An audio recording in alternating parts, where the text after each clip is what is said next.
guys, what's up? This is Gabby. Welcome back to my channel. What are we going to talk about today? Today I have my good friend Marilyn with me. Hey y'all, this is your girl Mar Meets World. So I talk about travel and self-love and culture. So come by, visit my channel, and maybe you might even want to subscribe. Yeah, so we will leave her channel's link in the description box.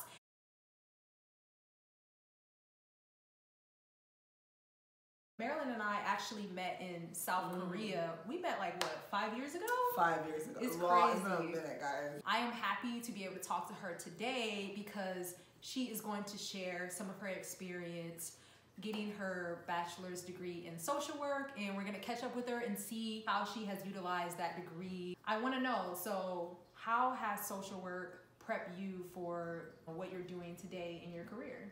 I feel like because I work in education, social work, there's a lot of like overlappings and like intersectionality with social work and education. I think that working with like a high needs, low income environment and population like I do is super, it's just important for me to have a social work background, or at least some type of social justice, psychology background. Just seeing how my students go through so much day to day, not only within the school, but at home. So having the skills and the language to talk about these things with my students, as well as with like their providers, such as the school psychologist, the school adjustment counselor, all these people who work with my students like day to day. Because I know the work, I know how to navigate and talk to them about these things. Like, so if I feel like my kids need something that is not being offered to them, I'm gonna speak up and advocate. So I think that was really helpful. You know, I think the audience would be curious to know how you kind of integrated from social work into teaching. I know, it's mad and bizarre because you think like, because you're a social work major and you graduated with a social work degree, that you should be going into social work, right? But honestly, like after I graduated with my social work degree, I didn't know what to really do with it or what I wanted to do. And because I didn't really I wasn't ready to go to graduate school right after, I felt like, let me go travel. Let me travel the world. So the opportunity to teach in South Korea came up and I couldn't say no. Teaching in South Korea led to my love of like education and teaching. And I think after that experience, I didn't feel the need to go back to social work. Another question I have for you, because I get, you know, a lot of people who ask me, is getting a master's of social work necessary if you have a bachelor's in social work? Okay. Do you feel that you could have, you know, totally practiced and excelled in your social work career if you just had a bachelor's and just went to the field that way? Or do you feel like you would have needed extra training or advanced degree? Good, that's a really good question. And I think like as you asked me that, I automatically was like, yeah, I think because the reason why I took a break is because I knew like I didn't have the money for a master's degree at the time. I didn't have the time to like do the applications and all that. So I took a break and I went to South Korea. I think if I had the time and the money, I would have went straight to graduate school, because I knew for a fact that going to graduate school would elevate my career in social work. And so those two things went together. In my mind, they went together. So I was like, I can't afford to get a master's degree. That means I won't be able to get a job in America. Like that's literally what I thought, because a bachelor's in social work, in my opinion, was gonna get me nowhere. Like point blank, I thought it was gonna get me nowhere. So I was like, dang, I can't go to grad school right now. It can't be like a back-to-back thing. So I need to take a break. I don't know. Like I just thought that I would be working at a job, like some like low-level, entry-level position or something. So that's why I took my break. And so once I took the break, I realized, oh, teaching is cool. And so the Teach for America, and was considering going back for my master's in social work, but then fell in love with like teaching. And then also Teach for America was like willing to help me pay for my master's degree. So that's really why. I just knew for a fact that I needed, in order to be a social worker who's recognized in the field and like can do like counseling on all the things I wanted to do, I really do feel like you have to have your master's degree. You technically are a social work dropout. Me? I worked hard for my degree, okay? That doesn't mean that you're not doing great in your field of choice, but you have decided along your journey to take a, you know, turn in a different direction. True. And move from social work to education, which is what you're doing now. Yeah. And I think this is a really important conversation to have, because there are people out there watching my videos and wondering if social work is indeed for them or not. And you can share your unique perspective around, you know, getting that schooling in social work, learning the fundamentals of social work, and, you know, you finding out that maybe that wasn't what you wanted to do for the long term. So do you have any advice out there for people who are trying to figure out if social work is for them? Yeah, I think like figuring out if social work is for you is like, it's the easy part, I think if you love working with people, if you love like being part of a helping profession, it's an easy choice to make. I think the tricky part is when it's like the longevity. Like burnout is real. It depends though, because I know Gabby does macro social work, so there's different levels to like what you do with your social work degree. But and I feel like macro social work tends to have a little less burnout because you're not working directly with people and helping people who are going through very hard times to, you know, get to a better place. Having that direct interaction can be very stressful. Yeah, it's real. So yeah, making the decision is just based on like what you truly want to do, and it can be different based on your own situation or experiences. Because at the end of the day, I think like even if you have a degree in social work, and that's something that you really like committed yourself to, you got your bachelor's degree in social work, like you don't have to be married to being a social worker per se. And you can always get back into the field. I feel like it's easy to get back into it, and also like it just spans across different career fields anyway. Like I said, I'm a teacher, but I still feel like I'm using all the things that I learned, you know, like in school to benefit the job I have today. So like I think the choice is easy to make, knowing that it's not like, okay, I'm a social worker now and like this is all I got to do. No, like it's very flexible. So I think people are afraid because they don't realize that. But if you realize how flexible it truly is and how wide the horizon really is, and how the fact that it's not super narrow, like the decision is yours and it's mad easy. And it's the right choice to make. And it really does take some of the stress off of you, right? Because sometimes people think that once they make one decision, they have to just go with it for the rest of their lives. But my channel is all about taking control of your own destiny and not letting anything keep you in a box. So like, yes, you do have a background in social work, but and I have a background in social work, but we still decided to go to South Korea and teach abroad.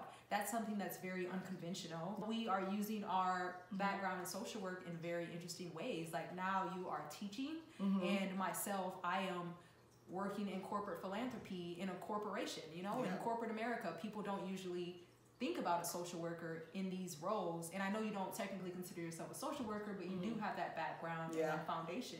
And people don't really consider that maybe someone with a bachelor's in social work could one day become a teacher. So yeah, keep your options open and don't really let anything limit you. And right, exactly. And then just hearing that, like I said, when you hear these things and you hear this motivation and you understand like that the doors are wide open for you, I think that's what, like, just back to answering Gabby's question, that's what makes the decision, you know, like an easier decision to make, and that helps you make that decision, I think. Like having all these, this information and the resources to know that you can do a lot more than what we've been led to believe. So this is something else I think we should definitely talk about, because it's another question I get. So people want to know, should they go right into their master's program after getting a bachelor's degree, whether, you know, the degree is in social work, psychology, whatever. People want to know, should they take a year off or take a break before jumping to it? So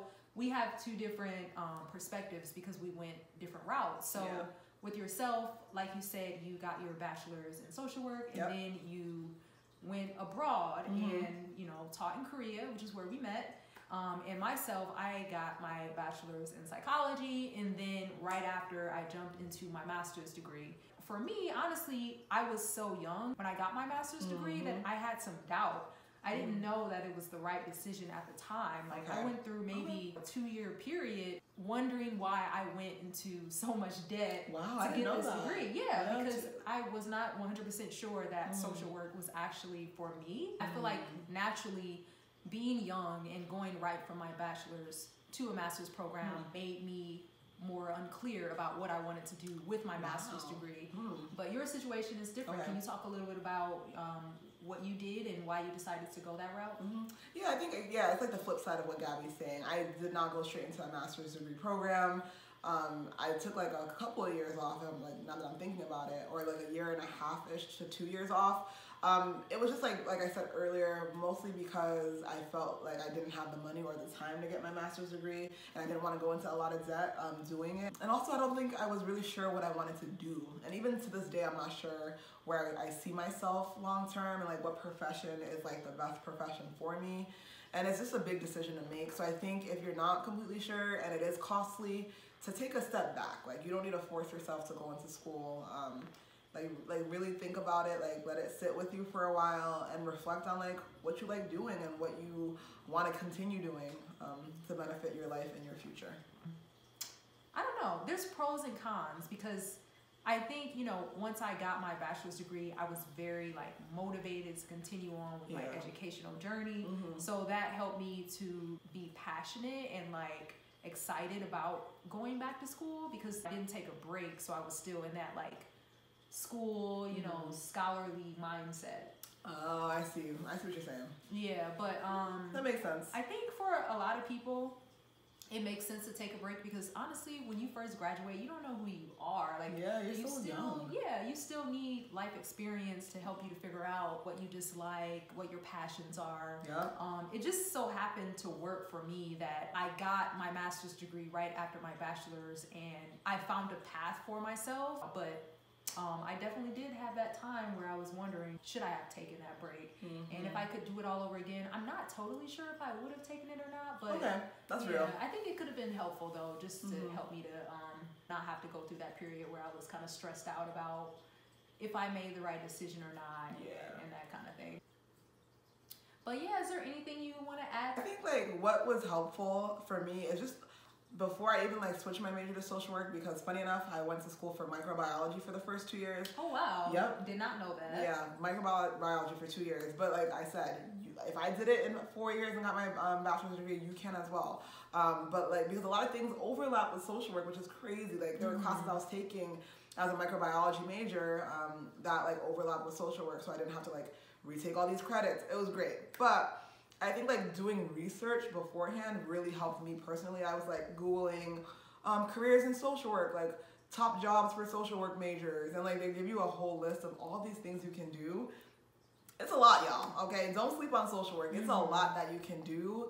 And every single day I feel like there's new things like that I'm discovering, like corporate philanthropy, for example. I had no idea that like social workers had a macro level. You know, I always thought social work was always like really hands-on in the field, like small scale. But no, social workers are out here, y'all. Even like there are social workers in hospitals and like nursing homes and all these places that I didn't think social workers like did work in. A lot of our political leaders actually have a social work degree.